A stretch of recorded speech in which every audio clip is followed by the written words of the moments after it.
नमस्कार दोस्तों, आज मैं आप लोगों को कुलधारा गांव के बारे में बताने जा रहा हूं। भारत की पारंपरिक ज़मीन पे कई ऐसे राज दफन हैं जो कई वर्ष या कई सदियों तक आज भी उसी तरीके से ताज़ा और अनसुलझे हैं जितने पहले कभी हुआ करते थे। ये रहस्य कुछ ऐसे हैं जिन्हें जितना सुलझने की कोशिश होती है ये उतना ही उलझाने जाते हैं। यही एक राज राजस्थान के जैसलमेर जिले के कुलधारा गांव का भी है जो आज भी कुलधारा गांव में ही दफन है। ये गांव पिछले 170 सालों से वीरान पड़ा है। एक ऐसा गांव जो रातों रात वीरान हो गया था और सदियों से लोग आज तक नहीं समझ पाए कि आखिर इस गांव के वीरान होने के पीछे राज क्या है।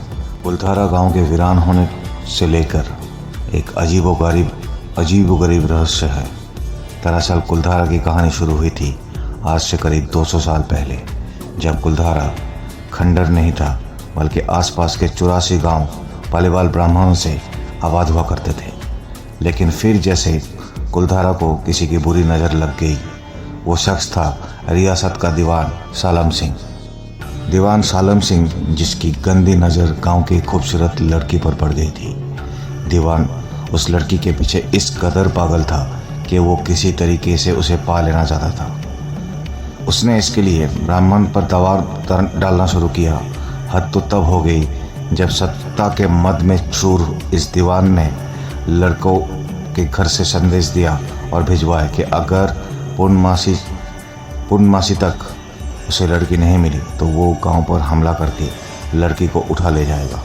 दीवान और गांव वाले की ये लड़ाई अब एक कुंवारी लड़की के सम्मान की भी थी और गांव के आत्मसम्मान का भी।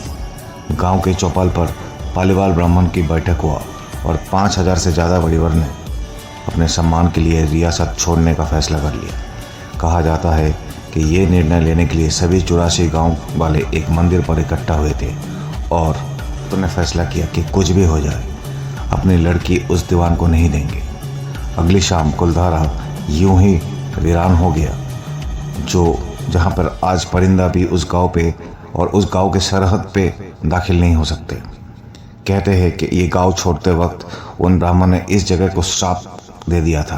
आपको बता दें कि बदलते वक्त के साथ 82 गांव तो दोबारा बच गए, लेकिन 2 गांव कुलधारा और खावा तमाम कोशिश के बाद भी आज भी आबाद नहीं हो पाए। ये गांव अब भारतीय पुरातत्व विभाग के संरक्षण में है, जिसे दिन की रोशनी में सैलानियों के लिए रोज़ खोल दिया जाता है। कहा जाता है कि ये गांव रूहानी ताकतों के कब्जे में अभी है और टूरिस्ट प्लेस में बदल दिया गया है। घूमने आते हैं उनके लिए दिन के लिए सिर्फ ये गांव में वो घूम सकते हैं, लेकिन रात को किसी का हिम्मत नहीं होता है कि ये गांव पे कदम रखे। आसपास के गांव वाले के मुताबिक यहाँ पे घूमने आने वालों जब आते हैं उनको भी ऐसे लगता है कि पालीवाल ब्राह्मण की आहट आज भी उनको सुनाई देता है और हर पल ऐसा अनुभव होता है कि कोई आसपास चल रहा है। बाजार के चहल पहल की आवाज़ भी आती है और महिलाओं के बात करने और उनके चूड़ियों और पायलों की आवाज़ भी हमेशा ही सुनाई देता है। प्रशासन ने इस गांव के सरहद पर एक फाटक बनवा दिया जिनके पार में सैलानी सिर्फ दिन में आ सकते हैं और रात को नहीं आ सकते हैं। अगर आपको कुलधारा गांव की ये बातें अच्छा लगा तो चैनल को ज़रूर सब्सक्राइब कीजिए।